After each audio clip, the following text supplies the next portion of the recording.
If I was making my number that I want a year, then I probably would not have opened up my own business because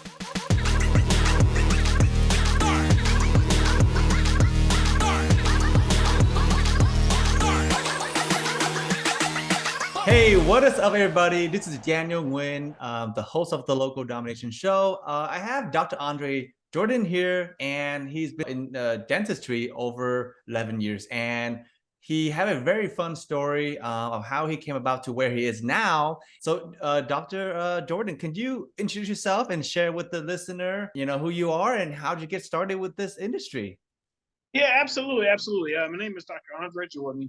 Uh, Born and raised here in Houston, Texas. I went to college in New Orleans, finished from Xavier University of Louisiana, and my bachelor's in science was actually psychology, and my minor was chemistry. Right, so I didn't know really what I wanted to do. I decided I wanted to become a dentist probably in my junior year, but at that time it was too late to be trying to change major and all that kind of stuff. Right. So I worked, I came back home to Houston, worked, took classes at night to get my prerequisites up, kind of got with some mentors and that kind of stuff, and got into dental school. I finished from Meharry Medical College School of Dentistry in 2011 in Nashville, Tennessee. After that, I came on back to Houston and went to work. I started off in public health dentistry, working for Harris County, the Harris Health System. And that was fun. I liked that the most, to be honest. You're limited by what you can make, and you start working so hard, you want to be compensated for your time, right? So ended up working part-time, still working for the county, but I started working part-time in one of my mentors' offices. Then I went ahead and went on into like corporate dentistry and worked for a private office as well. So through the course of each step, you find out what you like, what you don't like, what type of practice you want to run. If you want to work for yourself, if not, I always knew I wanted to be a general dentist versus a specialist because it's so much stuff in dentistry that I like to do, right? And then somewhere along the line, me and two other dentists, we bid for the contract with the county to run the healthcare for the homeless mobile unit, which is a mobile van like the size of like a city bus, and it had two dental chairs on it. And so we got the contract and we operated that and owned that company for about 5 years. And then after 5 years, you have to rebid on it. We just all decided we didn't want to do it anymore because it was starting to take more time from our own, our livelihoods, the stuff that really paid the bills. So we ended up passing it on or facilitating our doctor who was on the bus, facilitating her to actually bid on it and then can carry the baton from there, right? And 5 years ago, almost to the date, I started my practice, which is True General Dentistry, and cosmetic dentistry found us. So now at our price point and how we do things, we by far offer the best product for the money, right? It's turned into our mainstay thing. I've got a veneer client that we're finishing up with right now, so where most dentists might do, let's say, 5 to 10 veneer cases in a year, we're doing about 5 to 7 in a week, and Wow, it's been that's a cool. lot. So how did now that you're doing veneers and cosmetic dentistry, how did you stand out in your local competition? Because you're in Houston, right? It's a Right. massive market. Well, that's a very good question. So the thing about dentistry, I don't know how many other dentists subscribe to this mantra, but I do. I don't view other dentists as my competition. You have other dentists that might be serving your market. Like there are other people that are doing veneers, right? There are other people that are doing XYZ or whatever, right? But Houston's the fourth largest city in the country, and it's 660 square miles. So if you see a lot of dentists in one area and they're still open, that means that the need is being met, right? Because dentistry has a very high overhead. So if they weren't actually being fruitful, they would be closed. So I don't subscribe to the idea of other dentists as competition.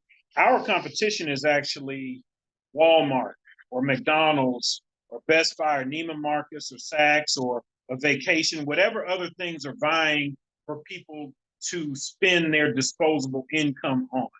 because being a dentist, you're not going to go to any random Joe Blow for your dental work, right? You're going to ask somebody. You want a relationship with your dentist. It's like a barber. You're not going to just go to any random person to cut your hair. You need to have a real relationship with these people. So whatever patient is for Dr. Such and such down the street is for them. Whoever's for me is for me. You don't see a lot of that cross stuff going unless, God forbid, somebody just has an unpleasant experience, and none of us are above that. You can try to please everyone. We try to please, you can't please everyone, but we try, right? So that's why I don't really subscribe to the idea of of competition like that in the traditional sense. Right. I mean, you're absolutely right. I think like as a brick and mortar business, there isn't a lot of competition because if you live in I would say a moderate city, there's a lot of need.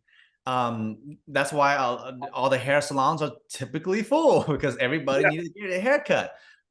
One person can only do so many appointments a day, right? Like you said, exactly. you do 5 to 10 cases per month, and you can't do 50 cases at the moment. Even exactly. if the work is not there, you're not there yet. So I see that the point. So now, since you moved on to your own practice, what is your biggest lesson that you learned running your own practice?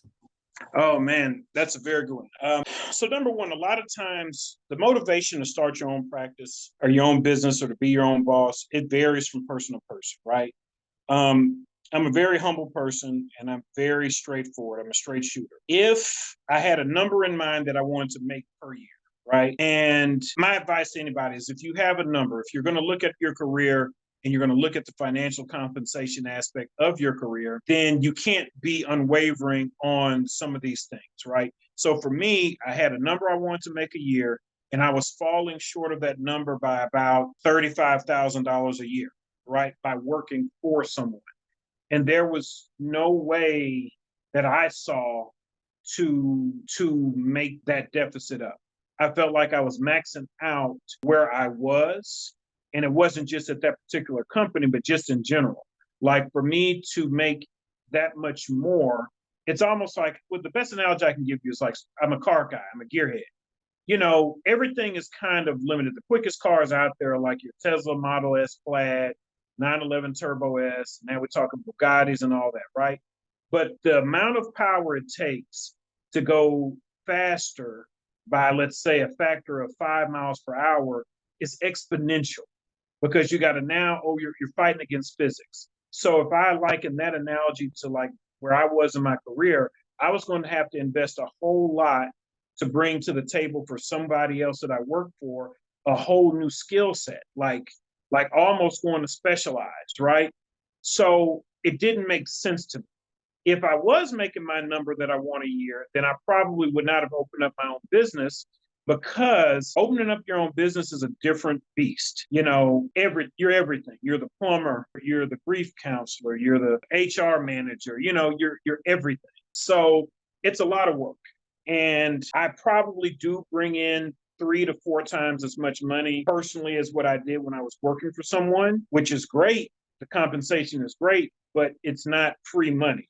It's hard work. Like, I believe you're on the East Coast. Is that right? So it's 7 o'clock, it's 6 o'clock here, and I'm still in the office. It's just what it is. Yeah, it's like we kind of quit our 9 to 5 and then we end up with the 90-hour week. 90-hour week. Now you But change the 9 to 5 to make an 8 to 8. This is funny because like every single entrepreneur I spoke with on the show said the same thing. But hey, guess what? The pain that we're experiencing is temporary. Like this pain right here that we're going through is a short-term pain because for that, long-term goal, things will be better. You could, you have more business, you can hire more delegations, more processes. So that way you can be, I would say, get more freedom, right? Right. That's why we are, working our butts off because we see that the vision, we see it. We are willing to sacrifice and put the pain. And I tell people like, when you first started your business, there isn't a life-work balance. Like I missed out a lot of stuff in my early careers, and I'm trying to work faster so that way I don't have to miss it anymore. And that's like, I think that's the motivation that kind of like got us moving, right? Right, right, right, right. I mean, it's, not everybody is cut out for it. Um, it's not for everybody. And I don't look down on anyone who decides not to go down this road, um, because it's not for everybody, and I get it. I get it. Early in the game, it's plenty of times where the average person, including myself, will say, man, is there an exit ramp to this? Like, where is the pot of gold? Where is the payoff? Where is the reward at the end of all this work? I can say that it's there. The rewards sometimes aren't in money, you know, where we're priced at for our porcelain veneers and our mouth makeovers. We're bringing a service to people who maybe can't afford $30,000 or $20,000, but they can afford what we charge, and seeing them see themselves different for the first time. We've had plenty of grown men and women in here start breaking down, crying and hugging, just happy, you know, and that's the deficit in compensation, that where we charge versus where other people charge, that's where I kind of get fed too. And so I really appreciate that. If you look back to some of your cases, what would be like the top client case that kind of stood out and really gives you the I would say the fire to keep doing it? It's a couple. We just had a gentleman this week. Well, it's a lot, man. Now that I think about it, we end up being the last chance house. So we get a lot of patients where the dentist told them, hey, you're going to need to go to dentures, right? And we just did a young man who's like in his mid 20s, gross decay everywhere. I don't blame anybody else for looking at it and just saying, hey, go to dentures, because behind that there's a lot of bias. When you see somebody whose teeth are so far gone, you start to feel like, well, if we charge this person XYZ to do A, B, and C, are they going to maintain it? You know, is this going to be a worthwhile endeavor? So just put them straight to dentures. That's tough to tell somebody. That's almost like giving somebody a cancer diagnosis that at 25 we need to pull out all their teeth, right? Well, we were able to not put this person in dentures. Like, we were able to do some bridge work because finances were still a concern, to where now we aren't talking about a mouth full of implants, but now we reduced it to maybe they need one or two implants. That's more palatable. You know, that takes, a $50,000 treatment plan and possibly brings it to four figures versus five figures, after it's all said and done with bridge work and restorative work and just counseling the patient. And then there's some things to where, yeah, I do some pro bono work. If we're talking about root tips here and there, I don't have to charge for every single thing if we're looking at the big picture of what is this going to do for us being good people. Two, what is this going to do for our marketing? Like, seeing this kind of case and this kind of transformation, that's going to bring other people. So you'll get paid on the back end if we look at it from a business standpoint. And then three, how much are we looking to get? Because a bird in the hand is worth more than two in the bush. Dentists are notorious for dying by their prices, and I don't intend to die by my prices. That's great. I think like when our clients, our patients are wearing our work, and it's the first thing that people see is a smile, right? And that reputation in the local area will continue to bring you more customer in the long term, right? So I mean, it's hard to measure, but when it does work, you will double and triple that ROI that you usually get. Right. And I love that you're doing that. So when it comes to like, growing your practice, practice right now, what is like the most frustrations when it comes to like marketing and getting more cases? We advertise heavily on social media, but the biggest challenge in all of this has been personnel and staffing. I have a very good team.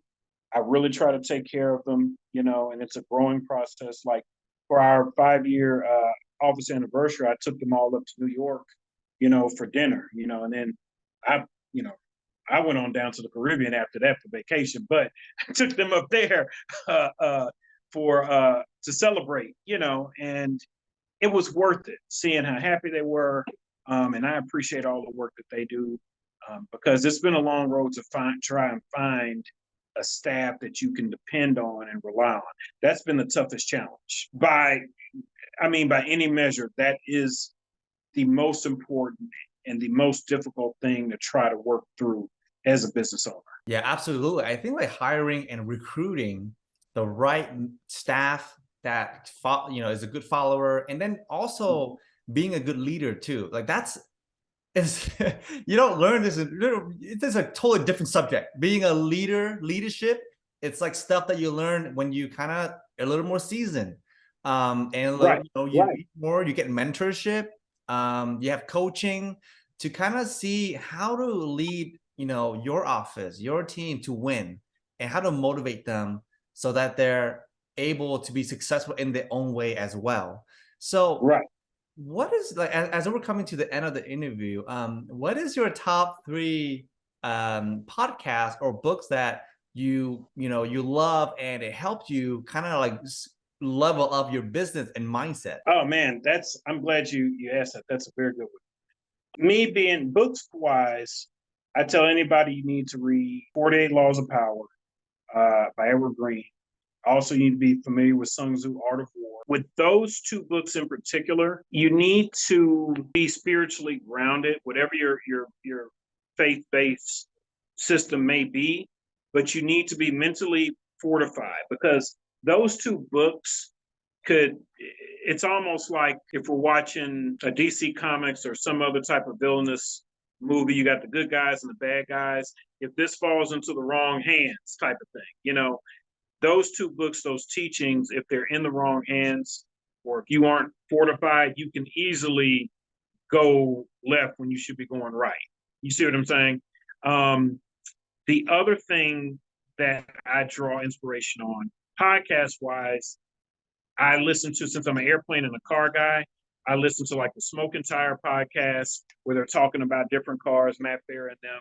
But some of the things that they bring into it, I apply business wise, and I bring it to my team, and say, hey, look, even though he was talking about this car or whatever, look at the stuff that he mentioned, and we utilize some of the things that we pull from that for our customer service stuff.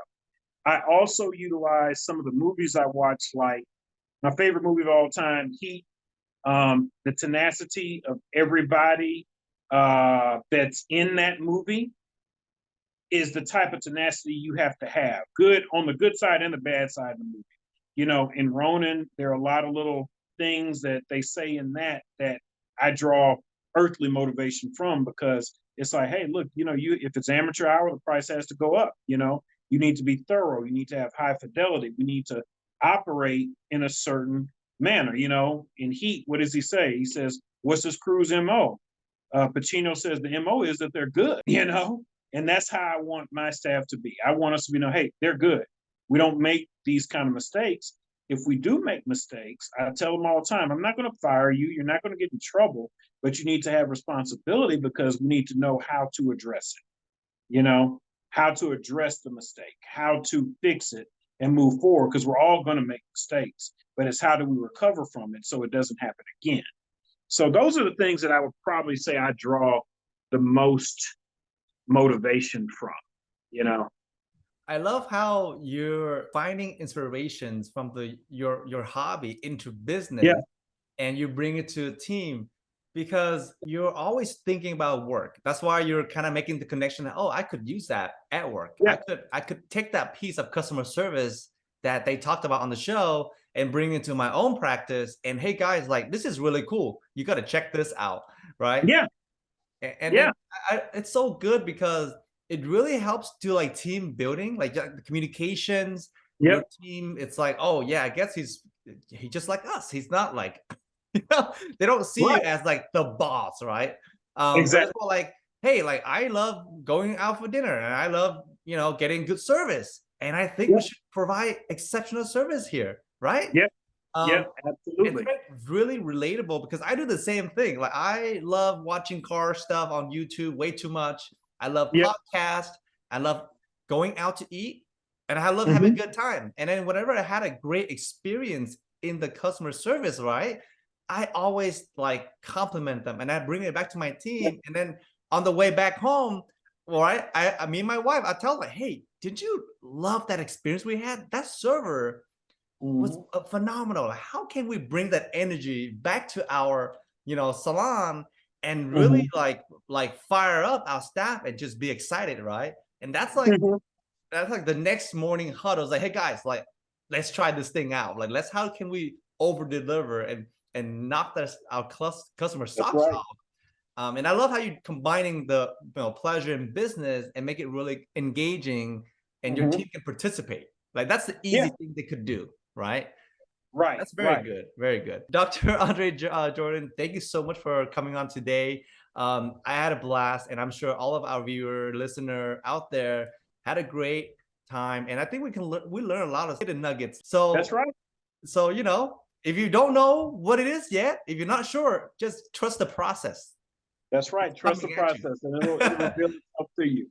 And then last thing I want to share. I don't know why this just popped in my mind. My mentor always says, "Well, prepare yourself when your time come." Right? That's I think Mhm. Abraham Lincoln says that. Prepare yourself Mhm. because your time will come. Yeah. My mentor says, "Well, your time will come whether you prepare or not. That's right. If That's you are exactly right. prepared, I like that. That's very yeah." true. He said, "If you are prepared, it will reveal you. If you're That's right. not prepared, it will expose you." And That's absolutely right. that's like crazy because a lot of me growing up, I always feel like I gotta prepare. Like, you know what? I'll prepare another day. Like Mhm. I'll figure it out later. But hearing this, it's like, no, you gotta prepare at all time because it will come. Mhm. Yep. I don't know when, but That's it's right. gonna That's come. a good one. That's a good one. I'm gonna use that in our huddle in the morning. Yeah, yeah. So I just want to Yeah. share that with you, share that with the listener. And the quote was by Myron Golden. So I don't want to steal Okay. from him, Okay. Master Okay. Myron Gotcha. Golden. He's awesome. Love the guy. And I have it's a great honor to call him my coach. Anyway, thank you so much for your time, Dr. Jordan, and thank you. Thank you so much for having me. I look forward to talking to you again, man.